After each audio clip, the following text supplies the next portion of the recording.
Halo semuanya. Sadar nggak sih beberapa hari ini tuh vibes-nya udah mulai beda? Di lini masa udah rame banget yang ngomongin persiapan Ramadan, grup keluarga udah heboh ngebahas menu sahur, dan tentu aja perdebatan tahunan soal kapan puasa dimulai juga udah nongol. Nah, ini dia nih pertanyaan intinya. Bukan lagi soal kapan Ramadan datang, tapi yang jauh lebih penting, kamu udah siap belum buat nyambutnya? Atau jangan-jangan masih dalam mode santai? Yuk kita coba geser fokusnya. Bukan dari kalender, tapi dari kesiapan diri kita sendiri. Oke, kita mulai dari sini. Coba deh, jangan anggap Ramadan itu cuma rutinitas tahunan biasa. Bayangin, Ramadan itu kayak tamu super VIP. Tamu agung yang kedatangannya udah kita tunggu-tunggu banget sepanjang tahun. Bener banget, tamu ini tuh nggak datang dengan tangan kosong. Dia datang bawa paket lengkap. Ada pengampunan, pahala yang dilipat gandain, dan kesempatan langkah banget buat upgrade iman kita ke versi terbaiknya. Sampai-sampai ulama zaman dulu tuh berdoa 6 bulan lamanya, cuma biar bisa ketemu lagi sama Ramadan. Luar biasa kan? Coba deh kita lihat rincian hadiahnya. Ini bukan bulan biasa, ini tuh ibarat festival pahala terbesar sepanjang tahun. Ada ampunan dosa, pahala digandain, pintu surga dibuka lebar-lebar, sampai ada malam Lailatul Qadar. Dengan semua keuntungan ini, pantas banget kalau Ramadan itu istimewa. Jadi, kalau hati kita masih kerasa biasa aja, mungkin emang baterai iman kita yang perlu di-charge lagi. Tapi ini, setelah kita tahu betapa spesialnya Ramadan, kita harus jujur sama diri sendiri. Ada satu musuh besar yang sering banget ngehalangin kita buat ngambil semua kesempatan emas ini. Kita sering mikir, tantangan puasa paling berat itu ya nahan lapar sama haus kan? Tapi di zaman modern ini, musuh sebenarnya itu jauh lebih halus. Dan jujur aja, jauh lebih nyaman. Yap, ini dia, rebahan. Dan ini bukan cuma soal berbaring secara fisik ya, tapi sebuah mindset. Pernah kan niatnya cuma mau scroll medsos sebentar aja? Tahu-tahu udah sejam lewat. Niatnya nunggu adzan, malah kebablasan maraton konten. Nah, inilah zona nyaman yang diem-diem bisa ngebunuh semangat ibadah kita. Dan disinilah bedanya kelihatan banget.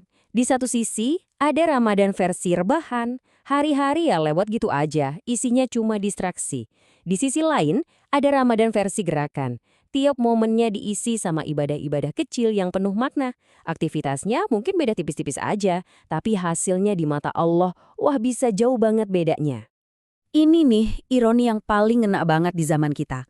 Energi kita tuh kayak nggak ada habisnya buat buka HP, jempol kita aktif 100%, tapi giliran mau buka Al-Quran, semangat kita langsung lowbat. Iman kita kayak sinyal yang buffering mulu. Ngerasa gitu juga nggak? Oke, cukup ngomongin masalahnya. Sekarang kita fokus ke solusinya. Anggap aja ini adalah toolkit atau perlengkapan yang bisa kita pakai buat ngebangun Ramadan yang lebih berarti. Puasa itu ibaratnya menu utamanya udah pasti. Tapi Ramadan itu kayak paket combo. Ada 4 menu pendamping yang bikin ibadah kita jadi lengkap. Tilawah atau baca Al-Quran, sholat rawih, sedekah, dan yang seringkali jadi paling susah menjaga lisan sama perbuatan kita. Nah, khusus buat tilawah, kuncinya tuh ini. Jangan ngerasa terbebani buat langsung khatam 30 juz. Coba deh mulai dengan target yang realistis. 1 halaman aja setiap abis sholat misalnya. Beneran deh, amalan kecil yang konsisten itu jauh lebih baik daripada semangat geder di awal, hari ketiga udah hilang. Dan soal sedekah, coba deh dengerin kutipan indah ini. Semangatnya tuh kerasa banget. Ramadan adalah bulan buat jadi royal dalam urusan akhirat. Kedermawanan Nabi bahkan digambarin lebih cepat dari angin yang berhembus. Ini tuh inspirasi banget buat kita buat nggak ragu-ragu berbagi sekecil apapun itu. Oke, selanjutnya kita bahas sebuah fenomena yang tiap tahun pasti ada dan sering banget bikin kita jadi salah fokus dari hal-hal yang lebih penting. Jadi, tiap tahun itu kan hampir pasti ada beda tanggal mulai puasa ya.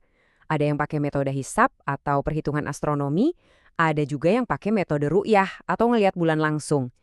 Ini tuh bukan hal baru, dan kita nggak perlulah ya kejebak dalam perdebatan yang nggak produktif. Jadi poin utamanya tuh ini, mau Ramadan mulai tanggal 18 atau 19, substansinya, esensinya tuh nggak berubah.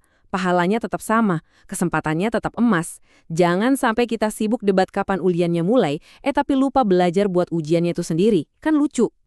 Nah, sekarang kita sampai di bagian akhir nih. Ini adalah ajakan buat kita semua untuk benar-benar berkomitmen pada perubahan.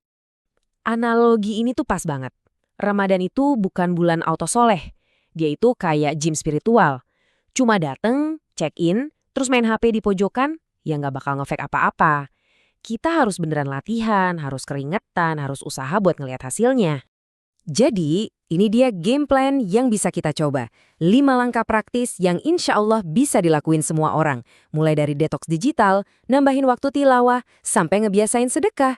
Ingat ya, ini bukan soal jadi sempurna dalam semalam, tapi tentang progres, tentang terus gerak maju selangkah demi selangkah.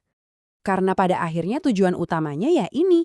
Kita pengen keluar dari Ramadan bukan sebagai orang yang sama, yang cuma ngerasain lapar doang, tapi sebagai versi diri kita yang lebih baik, yang lebih dekat sama Allah. Ini soal transformasi, bukan sekedar menahan lapar. Jadi, aku tinggalkan kalian dengan pertanyaan ini. Pilihannya ada di tangan kita masing-masing. Ramadan kali ini kita mau menjalaninya sambil rebahan atau kita mau bangkit buat ngejar semua keberkahannya. Pilihanmu hari ini akan menentukan hasilnya nanti.